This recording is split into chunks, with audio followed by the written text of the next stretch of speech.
Hi guys, welcome back to another vlog. So আজকে আমি যাচ্ছি হস্তশিল্প মেলায় উইথ মা, মুন অ্যান্ড অভিরূপদা। তো ভাবলাম তোমাদের জন্য ভ্লগ করি, বিকজ আমি এখন আজ থেকে আই থিঙ্ক 3 বছর আগেও গেছিলাম হস্তশিল্প মেলায়। আর আমি অলমোস্ট ভ্লগ করা স্টার্ট করেছিলাম, but I ended up not posting it because আমার পছন্দ হয়নি। বাট আজকে আমি ডিসাইড করেছি যে আজকের ভ্লগটা ডেফিনেটলি পোস্ট করব, যেরকমই হোক, ভালো হোক খারাপ হোক, ঠিক পোস্ট করব। তো চলো এবার যাওয়া যাক, স্টার্ট করা যাক। সবাইকে পিক করব। আমি আর মা তো আমার বাড়ি থেকেই উঠছি, আর রাস্তায় মুন আর অভিরূপদাকেও পিক করে নেব অ্যান্ড সোজা চলে যাব ইকো পার্ক। আগে এই মেলাটা ইকো পার্কে হতো, বাট এখন অলমোস্ট সব ইভেন্টই নিউ টাউনের দিকে হলে সেন্ট্রাল মলের সামনে যেই মাঠটা রয়েছে সেখানে হয়। বাট এখানে পার্কিং পাওয়াটা একটা যুদ্ধের থেকে কম না। লিটারালি আধ ঘন্টা ধরে সব গলি গালা সার্চ করবার পর একটা জায়গা পেলাম পার্ক করবার জন্যে। এবার হেঁটে হেঁটে যাচ্ছি এন্ট্রি গেটের দিকে। গেট দিয়ে ঢুকবো তার আগেই পেয়ে গেলাম এই কাকুকে, যে ঘটি গরম নিয়ে বসেছিল। আমার মার তো বিশাল উইকনেস, এক হচ্ছে ঘটি গরম আর একটা হচ্ছে ঘুগনি। মানে কোনো মেলাই হোক না কেন এই দুটো ছাড়া মায়ের মেলা ঘোরা ইজ ইনকমপ্লিট। ঘুগনি তো পেলাম না, তাই জন্যে ফার্স্টেই আমরা ঘটি গরম দিয়ে পেট পুজোটা স্টার্ট করলাম। কাকুও বেশ ফ্রেন্ডলি ছিল, যেই দেখলো আমি ভিডিও তুলছি হেসে বলল যে আমি সরে যাচ্ছি, ভালো করে আমার বানানোটার ভিডিও করো। খেতেও বেশ ভালো ছিল। আমার খুব একটা ইচ্ছা করছিল না, তাই আমি খাইনি। বোন, অভিরূপদা আর মা নিয়েছিল 3খানা, তাই ওদের থেকেই অল্প অল্প টেস্ট করছিলাম।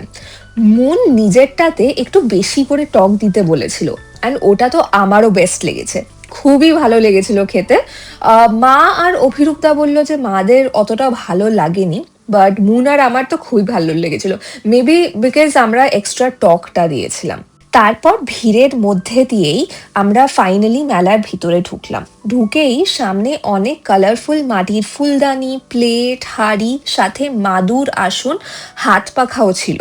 খুব সুন্দর আর নিখুঁত কাজ এখানকার শিল্পীদের। মুন এখানে একটা শতরঞ্চি পছন্দ করেছিল, কিন্তু প্রাইসটা আমার একটু বেশি মনে হচ্ছিল। ওরা বলছিল ঠাকুরের আসনগুলো 40 টাকা, মাদুরগুলো 400 টাকা, আর শতরঞ্চিগুলো 1400 টাকা করে। আমার অনেস্টলি কোনো আইডিয়া নেই, তাই মনে হচ্ছিল একটু বেশি করে চাইছে, তাই আমরা ওখানে ওনাদের থেকে কিছু নিলাম না। অন্যান্য যে শিল্পীরা এসেছিলেন সবাই খুবই ট্যালেন্টেড, সবাই এত ব্রিলিয়েন্ট যে লাইভ অন স্পট পেন্টিং করে দিচ্ছিল কাস্টমার্সদের। এখানে এত কিছু আছে যে ঠিক করে দেখতে গেলে হাতে অনেক টাইম নিয়ে আসতে হবে, অ্যাটলিস্ট 5 ঘন্টা তো লাগবেই যদি সব ভালো করে দেখতে হয়। আমার এই উইন্টার সিজনে ভোরে ভোরে বিয়ের ইনভিটেশন, যত বিয়ের যোগ্য বন্ধু, ভাই বোন সবাই বিয়ে করছে এই সিজনে। সো আমার এই মেলাতে একটাই আকর্ষণ ছিল, সেটা হচ্ছে শাড়ি কিনবো। আমি আগের বার একটা খুব সুন্দর অফ হোয়াইট কালারের শাড়ি কিনেছিলাম, তো এই বছরও আমার এখানে আসবার মেন পারপাস হলো একটা সুন্দর বিয়ে উপলক্ষ শাড়ি কেনা।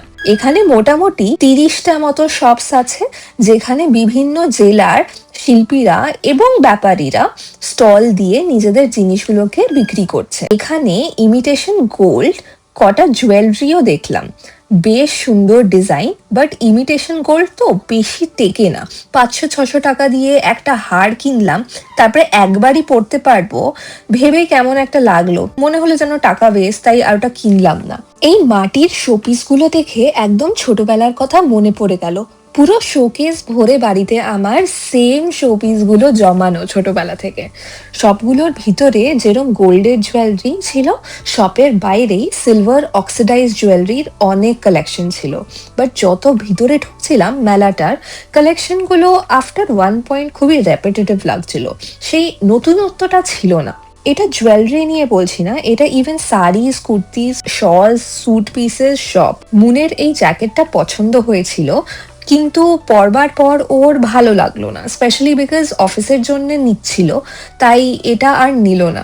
এমনিতে সুন্দর ছিল অ্যান্ড ওর উপরে ভালো লাগছিল, কিন্তু যেই পারপাসের জন্য কিনতে চাইছিল ওটাই মিটছিল না। দেন পাশের স্টলে এই সোয়েটারটা আমার খুব ভালো লেগেছিল, ট্রাইও করলাম, বাট সামহাও স্যুট করছিল না, খুবই ব্রাইট লাগছিল রেডটা, তাই মা মুন দুজনেই বলল না নিতে। এই সোয়েটারটার প্রাইসটাও অনেক বেশি ছিল। আই নো হাতের বানানো, কিন্তু 2700 মতো চাইছিল, যেটা আমার খুবই এক্সপেন্সিভ মনে হলো। পাশের শপেই এই ব্লাউজের কালেকশনটা আমার তো খুবই ভালো লেগেছিল। সব ব্লাউজগুলো ফ্রি সাইজ ছিল আর প্রাইসেসও খুব রিজনেবল ছিল। আমি একটা ব্লাউজ কিনেছি, বাড়ি গিয়ে দেখাবো। তারপর মায়ের চোখ পড়লো এই স্টলটাতে, যেখানে বাড়িতে পরবার বা বাড়ির আশেপাশে কোথাও যাওয়ার জন্য র্যাপার অন স্কার্ট আর তার সাথে একটা শর্ট কুর্তা পাওয়া যায়। ওখানে অনেক কালার অপশনস ছিল। আমার তো এই ইয়েলোটা পছন্দ হয়েছিল, মার রেড এর একটা বাটিকের কাজওয়ালা পছন্দ হয়েছিল, তো তাই ওটাই কিনলো। দেন বাইরের আরো স্টলস গুলো দেখছিলাম, কিন্তু আমার সবই একটু ওভার প্রাইস লাগছিল। প্লাস দাঁড়িয়ে এত পা ব্যথা করছিল যে ডিসাইড করলাম কিছু খেতে যাই। পাশেই ফুড ট্রাক গুলো থাকে, সো ফার্স্টে এলাম এই মোমো খেতে। এটা একটু সোসো টাইপেরই ছিল, সো ভাবলাম আরো কটা ফুড ট্রাক ট্রাই করা যাক। সো হেঁটে হেঁটে দেখছিলাম কোথায় কি পাওয়া যায়, বাট এত ভিড় যে কি বলবো। প্লাস এত লোক এসেছিল যে বসবার জায়গাও খুবই কম পড়ছিল, তো হেঁটে হেঁটে আমাদের জায়গা খুঁজতে হচ্ছিল। এখানে আসতে গেলে স্নিকার্স পরে আসতে হবে, ভালো জুতো, আর পায়ে ভালো করে দম নিয়ে আসতে হবে। বাট এমনিতে মানে মেলাটা কেমন লাগলো? ভীষণ সুন্দর। ভিন্ন ভিন্ন ডিস্ট্রিক্টের লোকেরা তাদের জিনিস নিয়ে প্রদর্শন করছে, আর তাদের যেহেতু হাতের কাজ, একটা ইউনিকনেস তো আছে। মা, তোমার কেমন লাগলো? খুবই ভেরি ফ্র্যাঙ্ক, যেহেতু সময়টা খুব কম ছিল, এবার আমরা অতটা কভার করতে পারিনি, তো টোটালিটি তো আমরা দেখিনি, বলতে পারবো না। কিন্তু যখন ফিরে আসছিলাম, প্রথম যেটাতে ঢুকেছি সেখানে আমি সত্যি কথা বলতে গেলে আমার চোখে পড়ার মতো খুবই সাধারণ ছিল। কিন্তু দ্য মোর আমরা যখন ভেতরে ঢোকা শুরু করছি আর বেরিয়ে আসছি যখন, তখন অ্যাকচুয়ালি ব্র্যান্ডারটা বলো, একটু ডিফারেন্ট ডিফারেন্ট টাইপের আইটেমসগুলো যে দেখে মনে হচ্ছিলো যে হ্যাঁ, কিন্তু বাট দ্যাট টাইম আমাদের কাছে আর টাইম ছিল না। তো এটা আসতে গেলে আমার মনে হয় দুপুরবেলাকে এই 4-5 নাগাদ ঢুকে তাহলে একটা পুরো এরিয়া একটা ঠিক মতন দেখা যায়। আদারওয়াইজ মানে যতটা আমি দেখেছি সেই অনুযায়ী আমারও মোটামুটি সেমই ওপিনিয়ন, জাস্ট প্রাইসগুলো রিজনেবল লাগেনি। বসে বসে আড্ডা মারছিলাম আর হুট করে চোখ পড়লো এই পাপড়ি চাট কাউন্টারটাতে। সো চলে এলাম 1 প্লেট পাপড়ি চাট নিতে। সবাই মিলে সব অল্প অল্প করে টেস্ট করে খাচ্ছিলাম। দেখতে যতটা সুন্দর, খেতেও ততটাই ভালো ছিল। হুট করে দেখি পাশ থেকে অভিরূপদা ফিশ ফিঙ্গার আনলো আর মন চিকেন চাউমিন। কিন্তু এত কিছু খেয়েও পেট ভরতে পারে, মন না। তাই এই দোকানটা যেই দেখলাম, দিয়ে এলাম একটা দই ফুচকা সবার জন্যে, কারণ এই একটা জিনিস যেটা সবাই খুবই পছন্দ করে। বেরোবার সময় মা ফাইনালি একটা ঘুগনির দোকান পেল, so obviously we needed to get that for her. সাথে আমরা কফিও খেয়েছিলাম।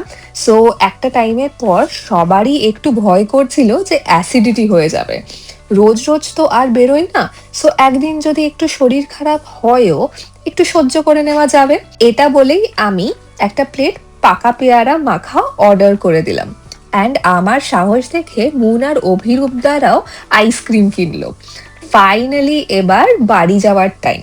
বাট আজ খুব মজা হয়েছে, সবাই মিলে শপিং, খাওয়া দাওয়া, খুবই এন্টারটেনিং ছিল দিনটা। ইন শর্ট, মুন আর অভিরূপদাকে তপসিয়াতে ড্রপ করে আমি আর মা বাড়ি চলে গেলাম।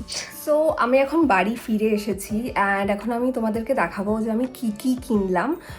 অনেক শপিং করিনি, খুব কমই শপিং করেছি বলতে গেলে, বাট অনেক পছন্দের জিনিস কিনেছি। তো লেটস স্টার্ট। প্রথমে এই ব্লাউজটা কিনেছি, ভেরি সিম্পল, সামনেটা একদম কোনো কাজ নেই অ্যান্ড সামনে হুকস টাইপের রয়েছে, বাট পিছনটা জাস্ট ফ্যাব। আমার এত ভালো লেগেছে ডিজাইনটা, আর এত সিম্পল ইয়েট মানে একটা খুব সুন্দর ব্যাপার আছে, তো আমার এটা খুব পছন্দ হয়েছে। এইটা 1400 নিয়েছিল, বার্গেনিং একটু করা হয়েছিল, মানে 1450 চেয়েছিল, 50 টাকা কমিয়ে দিয়েছে, অ্যাকচুয়াল কিছুই কমেনি বলতে গেলে, বাট তাও ঠিক আছে। এই ব্লাউজটা খুবই সুন্দর, তো ঠিকই আছে। নেক্সট আমার মা এইটা কিনেছে, এইটা হচ্ছে একটা র্যাপারন টাইপের সেট। এইটা হচ্ছে সামনে কুর্তা টাইপের রয়েছে এটা সেমি স্টিচ, তো সাইডগুলো কাটা, তো আমি এটাকে বেশি খুলবো না, তারপরে আমাকে পরে আবার এটাকে ভাঁজ করতে প্রবলেম হবে। সো এইটা হচ্ছে একটা কুর্তা অ্যান্ড এইটা নিচে হচ্ছে র্যাপার অন স্কার্ট। তো এই ডিজাইনটা আমার মায়ের খুবই পছন্দ হয়েছে, তো এটা নিয়েছে। এটার প্রাইস নিয়েছে 1950 টাকা। অনেস্টলি বলতে গেলে আমার মনে হয় এটা একটু ওভার প্রাইসডই ছিল। গড়িয়াহাটে সেম জিনিস মানে 1000-এর মধ্যে পেয়ে যাবে। তো বাট দেন আমার মায়ের এই ডিজাইনটা খুব পছন্দ হয়েছে, তো তাই জন্য এটা নেওয়া হয়েছে। বাট ইয়া মানে not the best purchase, like এটার অল্টারনেটিভ খুবই কম দামে অন্য জায়গায়ও পেয়ে যাবে, তো ঠিকঠাকই আছে। বাট কোয়ালিটি বলতে গেলে আর মাটিরিয়াল বলতে গেলে, ডিজাইন বলতে গেলে জিনিসটা ভালো, তো সেই দিক দিয়ে একটা থামস আপ। লাস্ট কিনেছি এই বেডশিটটা। এটা একটা block print bedsheet with 2 pillow covers. So pillow কাভারটা একটু ছোট লেগেছে আমাদের, বাট ঠিকই আছে, মানে নট ব্যাড। আর আমার এই ব্লক প্রিন্ট জিনিসটা খুব ভাল লাগে, আর এটা কটনের উপরে, আর মাটিরিয়াল ডিজাইন দুটোই খুব সুন্দর। সো সেই দিক দিয়ে আমার এই ডিজাইনটা খুবই ভাল লেগেছে।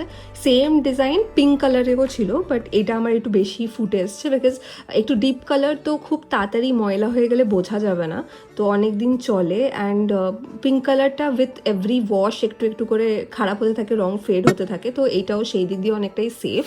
সো তাই জন্য আমার এটা খুবই পছন্দ হয়েছে। এটা 550 টাকা নিয়েছে, কোনো বার্গেনিং হয়নি, বাট ঠিক আছে, দ্যাটস কাইন্ড অফ বেসিক। তো অনলাইন কিনলেও সেম প্রাইসই পড়বে, তো এটা নিয়ে কোনো প্রবলেম নেই। So that was all for this vlog. I hope you enjoyed it, because আমার আজকের দিনটা খুব মজার গেছে, মানে এত খেয়েছি, আমি খুব এনজয় করেছি। তো আই হোপ তোমাদেরও ভাল লেগেছে এই ভিডিওটা। Don't forget to like, comment and subscribe to my channel, and see you again next time. By.